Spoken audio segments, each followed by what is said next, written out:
હોળી પર તમામ લોકો માટે એક દુઃખદ સમાચાર સામે આવી રહ્યા છે। હોળાષ્ટકની શરૂઆત થઈ ચૂકી છે અને 13 માર્ચે હોલિકા દહન તે સમાપ્ત થશે। આ સમયગાળા દરમિયાન મુંડન, ગૃહસ્થી, લગ્ન વગેરે જેવા શુભ કાર્યો કરવામાં આવતા નથી।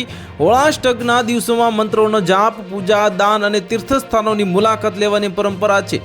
જ્યોતિષ પંડિત મનીષ શર્માના મતે હોળાષ્ટકની 8 રાત્રિઓનું ખૂબ જ મહત્વ છે। આ 8 રાત્રિ દરમિયાન કરવામાં આવેલ ધ્યાન ઝડપથી સફળતા આપે છે। આ રાત્રિઓ દરમિયાન તંત્ર મંત્ર સાથે સંકળાયેલા લોકો ખાસ ધ્યાન કરે છે અને જ્યોતિષ શાસ્ત્ર માને છે કે હોળાષ્ટકના 8 દિવસની અલગ અલગ તારીખે અલગ અલગ ગ્રહો ઉગ્ર સ્થિતિમાં રહે છે। આ 13 માર્ચના રોજ સાંજે હોલિકા દહન કરવામાં આવશે અને આ દિવસે પૂર્ણિમાની તિથિ હશે। 14 માર્ચે સૂર્ય કુંભ રાશિમાંની મીન રાશિમાં પ્રવેશ કરશે, એટલે કે ત્યારથી મીનારક મુહૂર્તા શરૂઆત થશે। આ દિવસોમાં પણ લગ્ન, મુંડન વગેરે જેવા શુભ કાર્યો થતા નથી અને 14 એપ્રિલે સૂર્ય મેષ રાશિમાં પ્રવેશ કરશે।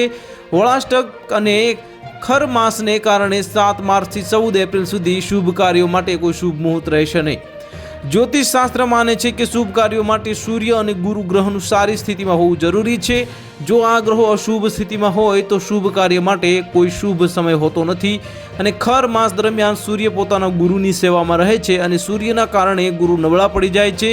આ કારણોસર સમયે લગ્ન જેવા શુભ કાર્યો કરવામાં આવતા નથી। તો હાલ માટે આટલું જ। મળીશું નવી અપડેટ સાથે। જો તમને અમારા વિડીયો પસંદ આવતા હોય તો વિડીયોને લાઇક કરી દેજો, ચેનલને સબસ્ક્રાઇબ કરી બાજુમાં આવેલા બેલ આઇકનને દબાવી દો, જેથી તમને આવા સમાચારની અપડેટ મળતી રહે।